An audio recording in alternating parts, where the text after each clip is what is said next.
کہتے ہیں وہ چند دنوں کے بعد آ گیا، اللہ کی قدرت کے ابھی 2-3 ماہ گزرے تھے، پھر آیا، میڈم چھٹی چاہیے کچھ دنوں کی۔ میں نے کہا خیریت ہے؟ کہنے لگے وہ میری بہو بھی ہارٹ اٹیک سے فوت ہو گئی۔ کہتے اب میں بھی تڑپ گئی اور عیسائی ہو کہ میری آنکھوں میں آنسو آ گئے۔ میں نے کہا گھر کا دروازہ بند ہو گیا، اب یہ بیچارہ کیا کرے گا؟ وہ اپنے شوہر کے غم میں ہارٹ اٹیک سے فوت ہو گئی۔ کہتے ہم پھر 2-3 دن کے بعد تعزیت کے لیے گئے، پھر ٹوٹی ہوئی چٹائی، بوڑھا نہ اپنی انگلیوں سے زمین پر کچھ بنا رہا۔ کہتے قریب گئی اور میں نے جا کے کہا بابا اب تو تسلی آپ نے خود ہی کرنی ہے، جو نظام تھا وہ تو ہو گیا۔ تو کہتے ہیں پھر اس نے آنکھیں کھولی، آسمان کی طرف دیکھا تو کہنے لگا بیٹی کوئی پریشانی نہیں، میرا بیٹا بغیر شادی کے بھی تو فوت ہو ہی سکتا تھا، بس میرے مالک نے جب چاہا جیسے چاہ ہوا۔ میں انشاءاللہ 2-4 دن کے بعد کام پہ آؤں گا، یہ میرا 3-4-5 سال کا پوتا ہے، ابھی اسکول داخل ہوا ہے، میں ساتھ لے آؤں گا، وہاں میرے ساتھ اوپر کوارٹر میں جہاں میں رہتا ہوں یہ بھی رہے گا۔ کہتی ہے میں سختے میں آ گئی اس کی کیفیت دیکھ کے، وہ پوتے کو ساتھ لے آیا۔ کبھی کبھی میں دیکھتی چھت پہ کھڑے ہو کے کہ دادا گھوڑا بنا ہوا ہے اور پوتا سواری کر رہا ہے، وہ سویرے اٹھتا اس کو سکول چھوڑ کے آتا، شام کو لے کے آتا، پیار کرتا، محبت کرتا۔ تیسری منزل پر ہم نے ایک کوارٹر دیا ہوا تھا، وہاں دادا پوتا رہتے۔ اللہ تو بڑا بے نیاز ہے۔ کہتی ہے اقبال ایک دن نا پوتا اوپر والی منزل پہ کھیل رہا تھا، اس کا پیر پھسلا، وہ گردن کے بل زمین پہ گرا، مجھے خبر ہوئی تو میں دوڑی، ایمبولینس منگائی، خون سے لتھڑے ہوئے اس بچے کو دادے نے اپنی گود میں رکھا۔ اور جب ہم ہسپتال کی طرف گئے تو ہاسپٹل بعد میں آیا، جناب اسرائیل پہلے آ گئے اور کہتے ہیں وہ گود میں دم توڑ گیا۔ پھر دادے نے اسے اپنے ہاتھوں سے غسل دیا، پھر اس نے اپنے بوڑھے ہاتھوں سے قبر کھودی اور پھر مٹی ڈال کے کہنے لگا اِنَّ لِلَّهِ وَإِنَّا إِلَيْهِ رَاجِعُونَ، جے سونا ہی میرے دکھ وچ راضی، جے سونا ہی میرے دکھ وچ راضی۔ پھر سکھ نو چلے ڈاما۔ کہتے ہیں وہ مٹی ڈالی اس نے اور جب وہ واپس پلٹا تو میں بازو سے تھام کے ہوٹل قریب لائی اور میں نے اس کے قریب کہا کہ بابا تو ٹوٹ گیا ہے، تو بکھر گیا ہے، مجھے محسوس ہوتا ہے کہ اب نہ تیری راتیں اور تیری صبحیں اور تیری شامیں غموں میں گزریں گی۔ تو کہتے ہیں یوں اس نے ہاتھ رکھے اور یوں آنسو چھٹک دیے۔ کہنے لگا میڈم کیوں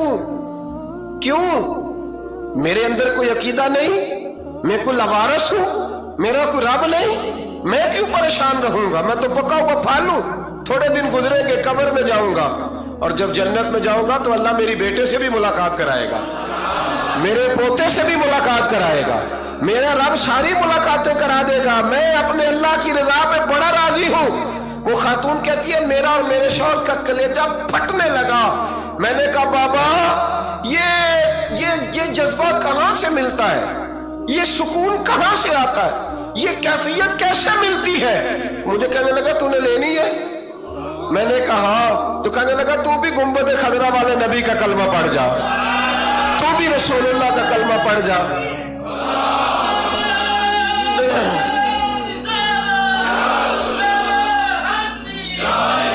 میرے محبوب کا کلمہ پڑھ، اللہ تجھے سکون عطا کرے۔ ایک حدیث نہ پڑھ لو مسلم شریف سے، بخاری سے ایک حدیث نہ پڑھ لو تاکہ یہ بات مضبوط ہو جائے۔ حضرت ابو طلحہ رضی اللہ تعالی، بیٹا شدید بیمار، مزدور آدمی تھے، کئی دنوں سے گھر تھے۔ بیوی کہنے لگی اگر آپ گھر میں بیٹھے رہیں گے تو کھائیں گے کہاں سے، جاؤ آپ مزدوری کرو، میں بیٹے کو دیکھتی ہوں۔ ابو طلحہ مزدوری کرنے چلے گئے، شام کو آئے تو بیٹا فوت ہو چکا تھا۔ عورتیں بے حوصلہ ہوتی ہیں نا اکثر، پر بیوی نے سفید کپڑا ڈال کے کمرے میں رکھ دیا۔ بیٹا، ماں اور بیٹا وہ ناپ تکتا ہے رشتہ، بیٹے میں سفید چادر ڈال کے کمرے میں رکھ دیا۔ حضرت ابو طلحہ انصاری آئے، بیٹے کا کیا حال ہے؟ کہنے لگی اللہ کی رحمت میں ہے۔ اللہ کی کیسا جملہ ہے، اللہ کی رحمت میں ہے۔ خامد نے کھانا کھایا، بیوی سے ملنے کو دل کیا تو ملاقات ہوئی، فارغ ہو کے بیٹھے تو خاتون اٹھ کے نا خاوند کے قریب گئی، اس کا ہاتھ تھاما، کہنے لگی نبی کریم علیہ السلام کے صحابی ہو، ایک مسئلہ دریافت کرنا تھا، بتاؤ گے؟ کب پوچھو؟ کہنے لگی اگر کوئی آپ کے پاس امانت رکھوائے اور پھر اپنی امانت واپس مانگے تو کیا کرو گے؟ حضرت ابو طلحہ کہنے لگے پوچھنے والی کیا بات ہے، جس کی امانت ہے واپس کر دیں گے۔ اب زوجہ روئی، اب صبر والی بی بی روئی، اب ماں روئی، آنسو ٹپکے، آنچل سے پوچھ کے کہنے لگی ابو طلحہ وہ بیٹا بھی اللہ کی امانت تھا اور رب اپنی امانت لے گیا ہے، اٹھو غسل کفن کا بندوبست کرو۔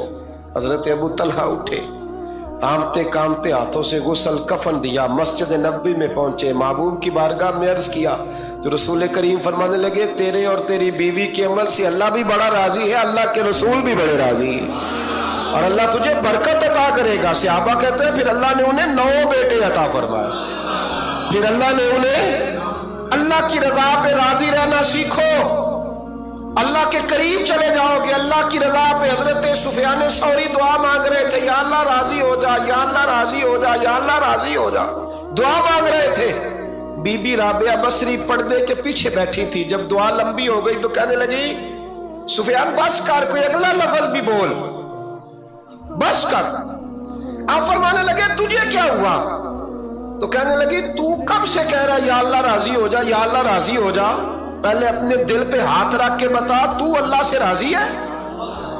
تو راضی ہے اللہ سے؟ تو روز نہیں کہتا پیسے نہیں ہے میرے پاس مجھے دے، تو روز نہیں کہتا یا اللہ فلانی چیز کوئی نہیں دے، اے اللہ فلاں کو دے دیا مجھے کیوں نہیں دیتا معاذ اللہ، تو روز شکوے نہیں کرتا؟ فرمایا پہلے تو راضی ہو جا۔